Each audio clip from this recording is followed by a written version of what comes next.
తెలంగాణ పశు వైద్య విశ్వవిద్యాలయ విద్యార్థులు ఈ నెల 3వ తేదీ నుండి క్లాసులు బహిష్కరించి సమ్మె నిర్వహించనున్నారు.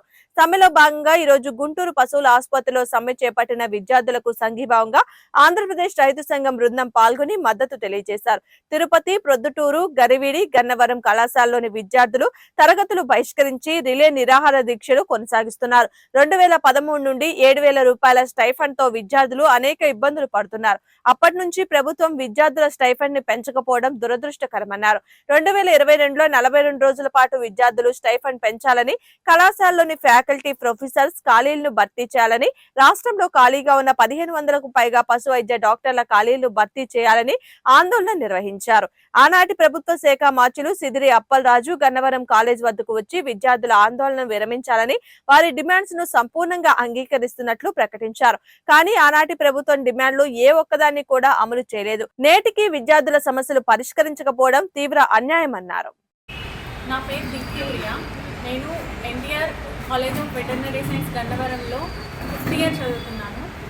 మాకు 5th ఇయర్ అనేది ఇంటర్న్షిప్ ట్రైనింగ్ ప్రోగ్రామ్ ఉంటుంది. సంవత్సరం పాటు జరుగుతుంది. అందులో 6 నెలలు ఒకే ప్లేస్లో మాకు వెటర్నరీ పాలిక్లినిక్లో మేము మా సర్వీస్ అనేది నిర్వర్తిస్తాము. మిగతా 6 నెలలు రకరకాల ఊర్లలోకి వెళ్ళి అక్కడ జరగాల్సిన ప్రోగ్రామ్స్ అవన్నీ చేస్తూ ఉంటాము. మాకు నెలకి స్టైఫండ్ 7,000 అనేది ఇస్తున్నారు. కానీ అది కూడా డ్యూస్ పెడుతున్నారు. ఎవ్రీ మంత్ అనేది మాకు పర్టికులర్గా రావట్లేదు. 2013 నుంచి ఇప్పటి వరకు మా స్టైఫండ్ అనేది 7,000 మాత్రమే ఉంది. కానీ మాకు అది మా జీవనాన్ని కొనసాగించడానికి 7,000 ఏ రకంగానూ సరిపోవట్లేదు. మా తల్లిదండ్రుల మీద ఎప్పుడూ ఆధారపడాల్సి వస్తుంది. దాన్ని మేము పెంచాలని ఈ నెల 3వ తారీఖు నుంచి ఇప్పటిదాకా స్ట్రైక్ నిర్వహిస్తున్నాము. దానికి ప్రభుత్వం వెంటనే స్పందించాలని కోరుకుంటున్నాము. మాకు మద్దతుగా ఆంధ్రప్రదేశ్ రైతు సంఘ సంక్షేమ వాళ్ళు వచ్చి మద్దతు తెలియజేశారు. వారికి మా ధన్యవాదాలు. స్టైఫండ్ పెంచి వెంటనే స్టైఫండ్ పెంచి వెంటనే స్టైఫండ్ పెంచి వెంటనే స్టైఫండ్ పెంచి వెంటనే స్టైఫండ్ పెంచిన వెంటనే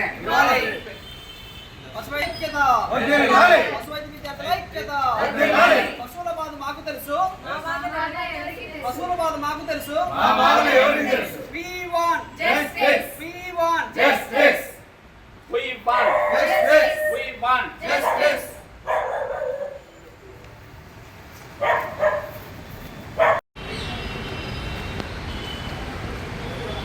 శ్రీ వెంకటేశ్వర పశు వైద్య విశ్వవిద్యాలయ విద్యార్థులు ఈ నెల 3వ తేదీ నుండి తమకు ప్రభుత్వం ఇచ్చేటువంటి స్టైఫండ్ని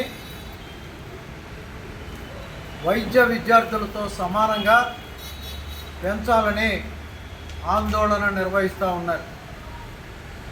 తిరుపతి, ప్రొద్దుటూరు, గరివిడి, గన్నవరం కాలేజీలకు సంబంధించినటువంటి విద్యార్థులు తమకు రావాల్సినటువంటి పెన్షన్ ఇవాళ 7,000 రూపాయల స్టైఫండ్ విద్యార్థులు పొందుతూ ఉన్నారు. అదే వైద్య రంగంలో పనిచేసేటువంటి విద్యార్థులు దాదాపు 25,000 రూపాయలు స్టైఫండ్ పొందుతున్నారు. వ్యత్యాసం చాలా ఎక్కువగా ఉంది. 2013లో వీరికి వారికి ఇద్దరికి కూడా 7,000 రూపాయలే స్టైఫండ్ వచ్చేది. కానీ ఇంతవరకు ఈ స్టైఫండ్లో పశు వైద్య విద్యార్థులకు ఇచ్చేటువంటి స్టైఫండ్లో మార్పు లేకపోవటం చాలా అన్యాయం. మరోపక్క 2013లో వీళ్ళు విశ్వవిద్యాలయానికి చెల్లించేటువంటి ఫీజులు వెళ్ళి వీళ్ళు తమ వృత్తిలో భాగంగా అక్కడ చేయాల్సినటువంటి పరిస్థితి ఉన్నది.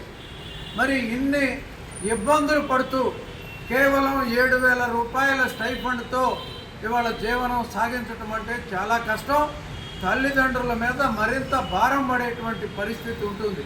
కాబట్టి వీళ్ళు ఈ నెల 3వ తేదీ నుంచి నిర్వహిస్తున్నటువంటి సమ్మె న్యాయబద్ధం. ప్రభుత్వం తక్షణం ఆలోచించాలి. ఇప్పటికే విద్యార్థులు వారి యొక్క నాయకులు ఇవాళ మన మంత్రివర్యులు అచ్చెన్నాయుడు గారిని అదేవిధంగా లోకేష్ గారిని ముఖ్యమంత్రి గారిని కలవటం జరిగింది. అయినా